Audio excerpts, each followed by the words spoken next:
Testemunhos Seletos, volume 1, capítulo 104. Casamentos errados.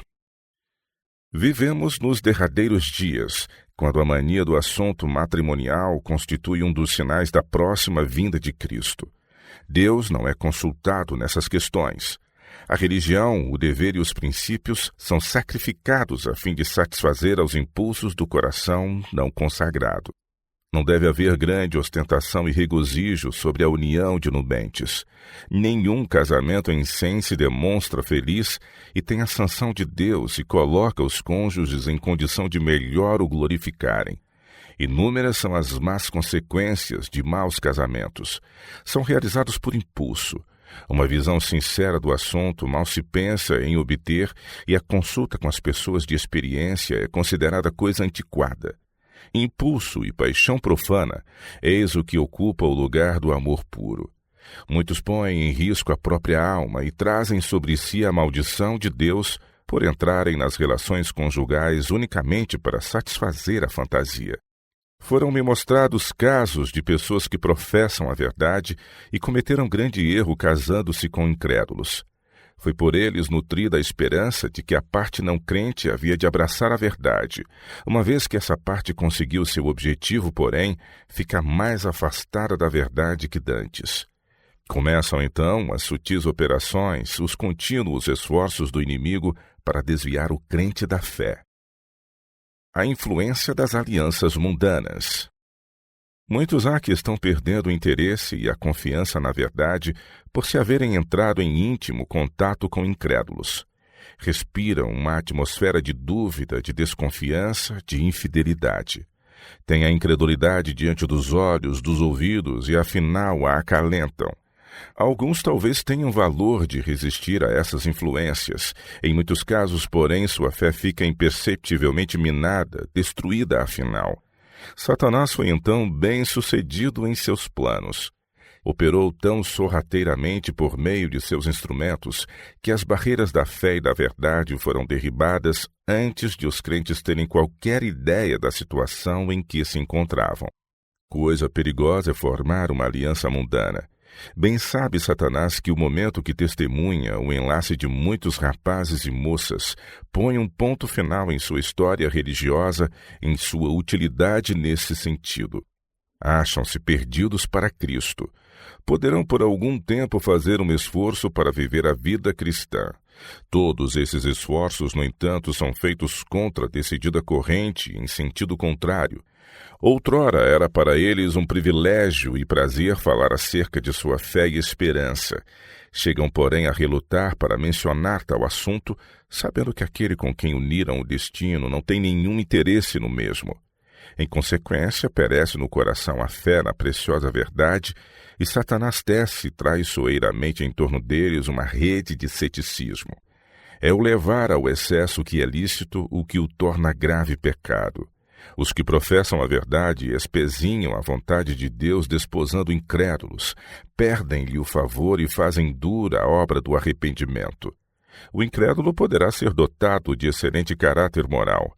O fato, porém, de que ele ou ela não atendeu às reivindicações de Deus e negligenciou tão grande salvação é razão suficiente para que não se consume tal união. O caráter do incrédulo talvez seja semelhante ao do jovem a quem Jesus dirigiu as palavras: uma coisa te falta. Lucas 18, 22. Aquilo era coisa necessária. Alega-se por vezes que o incrédulo é favorável à religião, e é tudo quanto se poderia desejar para um companheiro, a não ser uma coisa: não ser cristão. Se bem que o melhor discernimento do crente lhe sugira ser inconveniente unir-se para toda a vida com uma pessoa que não partilha da fé, todavia em 9 casos em cada 10 triunfa a inclinação. O declínio espiritual começa no momento em que se proferem os votos no altar. O fervor religioso é arrefecido e vão sendo derribadas uma após outra as fortalezas, até que se encontram ambos unidos sob a negra bandeira de Satanás. Mesmo nos festejos das bodas, o espírito mundano triunfa da consciência, da fé e da verdade. No novo lar não é respeitada a hora da oração. A noiva e o noivo preferiram-se um ao outro e despediram a Jesus. A princípio, talvez o incrédulo não manifeste oposição. Quando, porém, é apresentado à sua atenção o assunto da verdade bíblica, para que o considere, ergue-se imediatamente o sentimento: você casou comigo sabendo que eu era o que sou, não quero ser incomodado.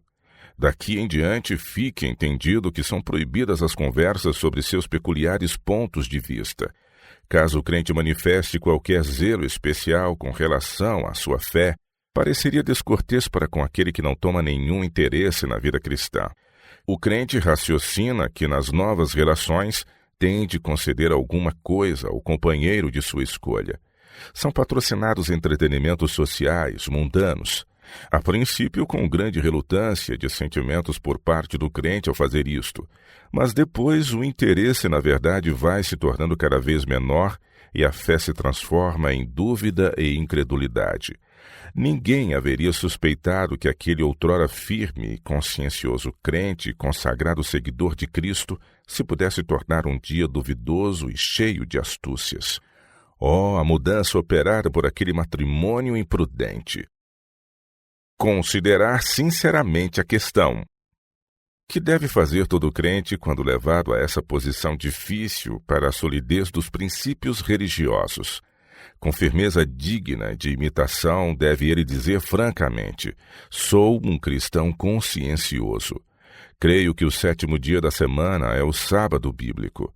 Nossa fé e princípios são tão diversos que levam a direções opostas.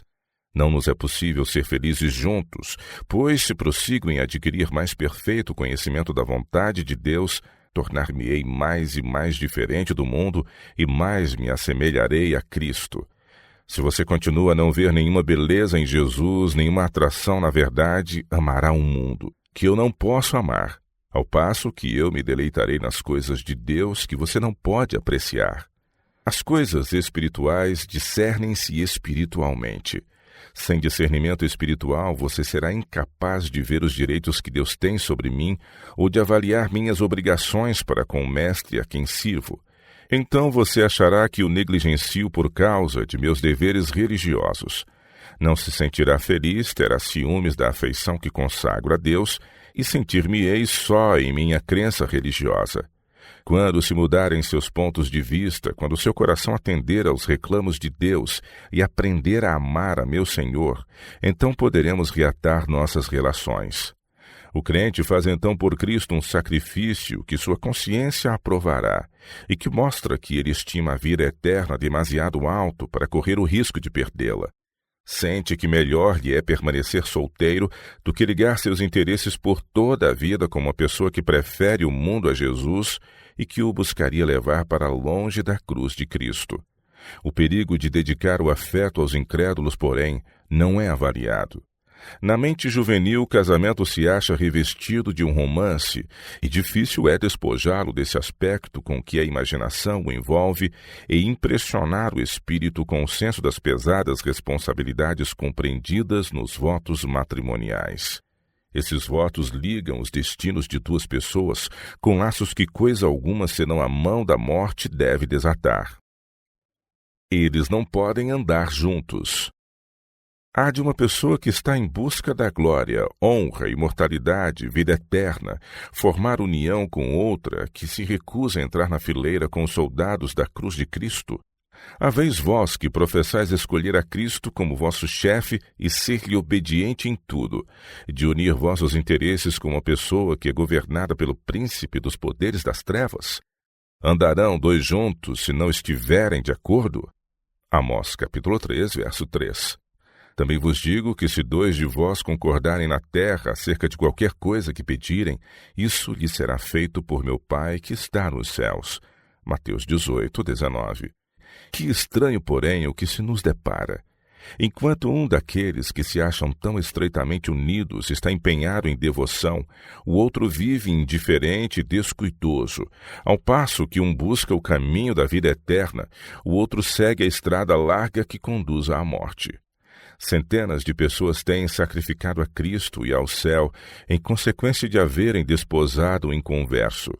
Acaso pode ser que o amor e o companheirismo com Cristo seja de tão pouco valor para eles, que prefiram a companhia de pobres mortais?